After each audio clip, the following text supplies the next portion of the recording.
السلام عليكم ورحمة الله وبركاته.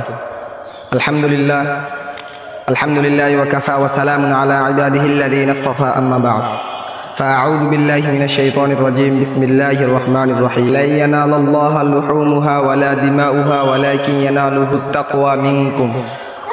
صدق الله العظيم. وقال النبي صلى الله عليه وسلم إنما الأعمال بالنيات أو كما قال النبي عليه الصلاة والسلام. আলহামদুলিল্লাহ, সমস্ত প্রশংসা বিশ্ব জগতের প্রতিপালক মহান আল্লাহ তাআলার দরবারে, যিনি আপনি আমি আমাদের সবাইকে এই জিলহজ মাসে পবিত্র কুরবানির কিছুদিন আগ মুহূর্তে আপনাকে আমাকে জীবিত রেখেছেন। এই জন্য সকলে শুকরিয়া আদায় করি আলহামদুলিল্লাহ। আমি পবিত্র কুরআনুল কারীম থেকে একখানা আয়াত তেলাওয়াত করেছি। আয়াতের মধ্যে আল্লাহ তাআলা বলেছেন যে আমি কুরবানির রক্ত, কুরবানির মাংস এবং কুরবানির কোনো কিছুই আমি আল্লাহ তাআলা নেই না, আমি শুধু নেই মুসলমানদের মনের তাকওয়া, মনের ভীতি, মনের ভয়। আপনি আমি যে পশুটি কুরবানি করব, আপনার আমার মনে নিয়ত থাকতে হবে ইন্নামাল আমালু বিন্নিয়াত। প্রত্যেকটা কাজও নিয়তের উপর নির্ভর করে। তাই আপনার আমার মনের অন্তরে নিয়ত থাকতে হবে যে আমি কুরবানি করতেছি একমাত্র আল্লাহ তাআলার জন্য। বর্তমান সমাজে দেখা যায় আমরা যখন কুরবানির জন্য বাজারে গরু ক্রয় করতে যাই বা বাজারের মধ্যে গরুর পণ্য কিনতে যাই, তখন আমরা বেছে বেছে যেটা বড় গরু সেটা কিনি বা পরিবারের পছন্দ অনুযায়ী গরু কিনি, কিন্তু তাহলে আমাদের কুরবানি হবে না। আমাদের কুরবানি করতে হবে একমাত্র আল্লাহ তাআলার জন্য।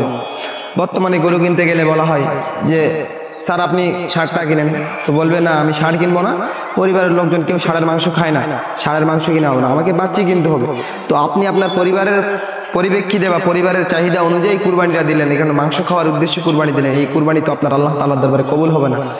আর বর্তমান সমাজে দেখা যায় গ্রামের মধ্যে যারা মুরব্বী থাকে বা গ্রামের মধ্যে যারা মণ্ডল থাকে, চৌধুরী সাহেব থাকে, তারা কি করে বড় বড় গরু ক্রয় করে বাজার থেকে নিয়ে যায় গ্রামের মধ্যে দেখানোর জন্য যে আমি গ্রামের একজন মণ্ডল মানুষ, আমি একজন চৌধুরী সাহেব, আমি যদি কুরবানি না দেই তাহলে মানুষ বলবে যে চৌধুরী সাহেব কুরবানি দিল না, মণ্ডল সাহেব কুরবানি দিল না। এই জন্য কি করি, বড় বড় গরু নিয়ে গিয়ে আমরা গ্রামের মধ্যে কুরবানি দেই মানুষকে দেখানোর জন্য। কিন্তু আমার ভাইরা, আপনাকে আমাকে বুঝতে হবে যে ইসলামে আল্লাহ তাআলা কিভাবে কুরবানি চেয়েছেন। কুরবানি তো মানুষ দেখানোর জন্য নয়, কুরবানি করতে হবে একমাত্র আল্লাহ তাআলার জন্য।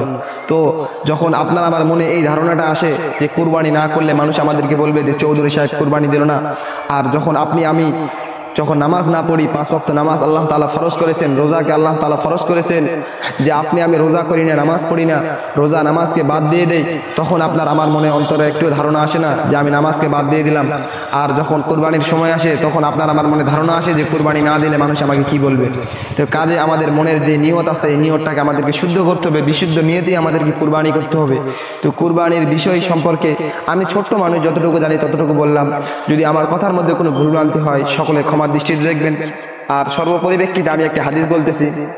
রাসূল পাক সাল্লাল্লাহু আলাইহি সাল্লাম হাদিসের মধ্যে ইরশাদ করেন, যে ব্যক্তি 9 জিলহজ অর্থাৎ আরাফার ময়দানে এই কুরবানির ঈদের আগের দিন অর্থাৎ 9 জিলহজ সামনে রবিবার, তো এই 9 জিলহজ যে ব্যক্তি একটি রোজা পালন করবে, আল্লাহ পাক রব্বুল আলামিন তার পূর্বের 1 বছরের সগীরা গুনাহকে মাফ করে দেবেন। সকলে বলি আল্লাহুম্মা আমিন। তো আমি যে কথাগুলো বললাম, আল্লাহ তাআলা আমাদেরকে সবাইকে শুনে এবং বুঝে তত অনুযায়ী আমল করার তৌফিক দান করুক। সকলে বলি আল্লাহুম্মা আমিন। ওয়া আখিরু দাওয়ানা আলহামদুলিল্লাহি রাব্বিল আলামিন। আসসালামু আলাইকুম ওয়া রাহমাতুল্লাহি ওয়া বারাকাতুহু।